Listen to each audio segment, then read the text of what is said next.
కేసీఆర్ కానీ కేటీఆర్ కానీ అదే హరీష్ రావు గారు పెడుతున్న ప్రెస్ మీట్లను చూస్తూ ఉంటే వాళ్ళకు పూర్తిగా మతి భ్రమించి ఈరోజు కాంగ్రెస్ పార్టీకి వస్తున్న ఆదరణను చూసి తట్టుకోలేక ఏదో పబ్లిసిటీ కోసము టీవీలలో కనిపించాలి, పేపర్లలో మా గురించి రాయాలనే ఆలోచనతోన ఏవేవో తప్పుడు మాటలు మాట్లాడుతూ ప్రయత్నాలు చేస్తూ ఉన్నారు. కానీ ప్రజలు వాళ్ళకు తగిన బుద్ధి చెప్పినా కూడా ఇంకా బుద్ధి తెచ్చుకోకుండా ఇట్లాంటివి మాట్లాడుతూ ఉంటే ప్రజలు మిమ్మల్ని ఏమాత్రం దగ్గరికి తీసుకునే పరిస్థితులు ఉండవు.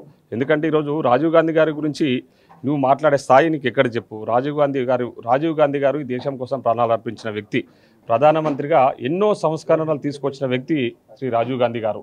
ఈరోజు ఐటీ సంస్కరణలు, ఈరోజు మనం అందరం కూడా ఐటీ రంగంలో భారతదేశం ఇంత అంటే ప్రపంచ దేశాలతో పోటీ పడుతుందని దానికి ప్రధాన కారకులు ఈరోజు శ్రీ రాజీవ్ గాంధీ గారు. ఈరోజు అదేవిధంగా లోకల్ బాడీస్కు పూర్తి స్థాయిలో హక్కులు కల్పించిన వ్యక్తి శ్రీ రాజీవ్ గాంధీ గారు.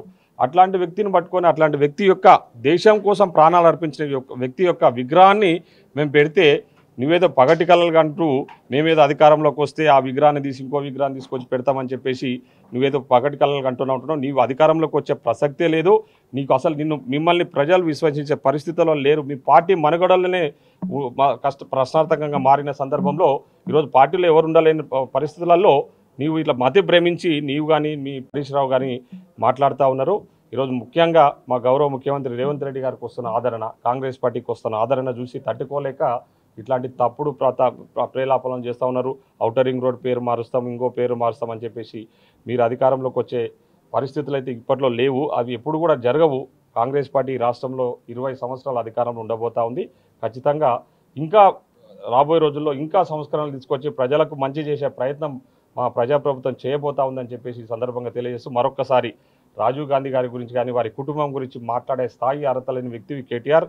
అట్లాంటి మాటలు మాట్లాడితే ఖచ్చితంగా ప్రజలు మీ తాట తీసారని చెప్పేసి సందర్భంగా తెలియజేస్తారు. ఇంకో మాట కూడా చెప్తున్నారు, సీఎం రేవంత్ రెడ్డి ఎప్పుడు కూడా నోటి నుంచి తెలంగాణ అనే పదం రావట్లేదు, ఆయన తెలంగాణ పైన ప్రేమ లేదు, నమ్మకారం లేదు.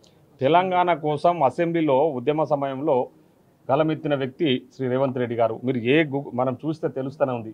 ఈరోజు తెలంగాణ కోసం ఆర్నిశలు కష్టపడుతున్న వ్యక్తి శ్రీ రేవంత్ రెడ్డి గారు. ఆయన ముఖ్యమంత్రి అయిన తర్వాత 24/7 వర్క్ చేస్తూ ప్రజాపాలన అందిస్తూ ప్రజా సమస్యలు పరిష్కారం చేస్తూ పారదర్శకంగా పాలన అందిస్తున్న వ్యక్తి ఈరోజు మా గౌరవ ముఖ్యమంత్రి రేవంత్ రెడ్డి గారు. తెలంగాణ కోసమే ఆయన 24 గంటలు కష్టపడుతున్నప్పుడు, తెలంగాణ కోసమే పాటుపడుతున్నప్పుడు, తెలంగాణ ప్రజల ఆకాంక్షలు నెరవేర్చే విధంగా ఈరోజు ముఖ్యమంత్రి గారు పాలన కొనసాగిస్తూ ఉంటే తెలంగాణ మాట మాట్లాడతలేడు, తెలంగాణ గురించి ఆలోచిస్తలేడు, రైతులకు రుణమాఫీ చేస్తలేడు, అన్ని తప్పుడు ప్రచారాలు చేస్తూ ప్రజలను వాళ్ళు తప్పుదోవ పట్టించే ప్రయత్నం చేస్తూ ఉన్నారు. ప్రజలు కూడా మిమ్మల్ని నమ్మే పరిస్థితి లేదు. మీరు ఎన్ని కుప్పి గంతులు వేసినా మిమ్మల్ని ప్రజలు నమ్మే పరిస్థితి లేదని చెప్పేసి ఈ సందర్భంగా తెలియజేస్తారు.